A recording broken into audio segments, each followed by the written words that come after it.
أنت فعلا أشطر منه وبمراحل، بس هو اللي كسب في الآخر. والسبب مش الحظ ولا الكوسة ولا إنه بيطبل للمدير. السبب الحقيقي هو فخ العبقرية اللي أنت محبوس فيه، وهو قدر يهرب منه. تخيل معايا اتنين. الأول هاني، شخص ذكي جدا بيذاكر كل تفصيلة، ما بيطلعش شغل غير لما يكون 100% مثالي، وعنده مبدأ إن الشغل النظيف بيبان لوحده. والتاني باسم، مستواه عادي، بيغلط كتير بس حركته سريعة، صوته مسموع، وبيعرف يبيع الهوا في أزايز. بعد سنة باسم بقى المدير، وهاني لسه قاعد في مكتبه بيشتكي إن العالم مش عادل.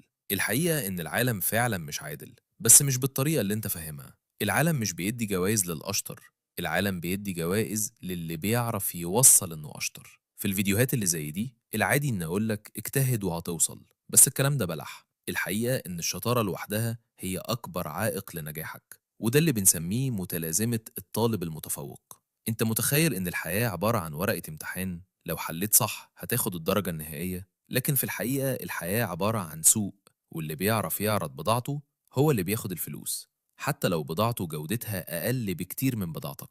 في فجوة كبيرة جدا بين المهارة والنتيجة، والفجوة دي بيملاها 3 حاجات. انت غالبا بتكبر دماغك عنهم عشان كبريائك كشخص شاطر بيمنعك. أول حاجة هي فخ المثالية. الشخص الأشطر منك دايما بيطبق قاعدة العمل الناقص أفضل من العدم الكامل.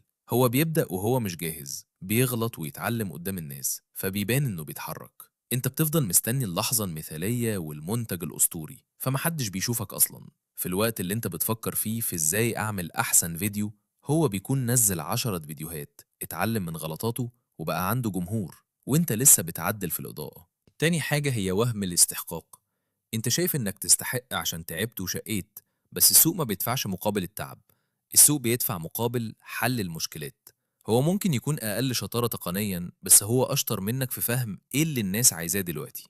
هو بيلعب على المطلوب وإنت بتلعب على المثالي. الفرق بينهم هو الفرق بين واحد بيخترع دواء لمرض مش موجود، وواحد بيبيع مية لواحد عطشان في عز الظهر. مين فيهم هينجح أسرع؟ تالت وأهم نقطة هي الظهور. الشطارة لو استخبت ورا مكتب محدش هيعرفها.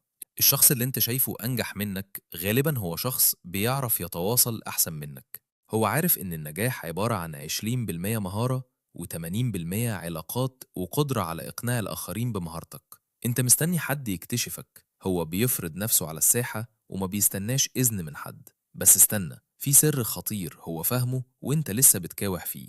النجاح مش سباق مهارة، النجاح لعبة استمرارية. الشخص اللي أقل شطارة ده ما عندوش الأنا العالية اللي عندك، فبالتالي ما عندوش مشكلة يغلط أو يفشل أو يبان شكله وحش في الأول. أنت كشخص شاطر بتخاف على صورتك جدا، فبتتجنب أي مخاطرة ممكن تنجحك عشان خايف تطلع مش أشطر واحد في المكان. المعادلة بسيطة ومؤلمة: شطارة زائد سكون يساوي صفر نجاح، نص شطارة زائد حركة زائد ظهور يساوي نجاح ساحق. عشان تسبقه فعلا لازم تبطل تعامل شطارتك كأنها جايزة محطوطة في فترينة، وتبدأ تعملها كأنها عضلة محتاجة تمرين وحركة عشان تكبر، مش مجرد فكرة في دماغك. انزل من برجك العاجي، اقبل انك تطلع شغل مش كامل بس شغال، وتعلم تبيع مهاراتك قبل ما تطورها. الخبر الحلو انك لو جمعت بين شطارتك الحقيقية وبين عقليته العملية، انت مش بس هتبقى انجح منه، انت هتبقى في حتة تانية خالص، مفيش حد هيقدر حتى يقرب منك.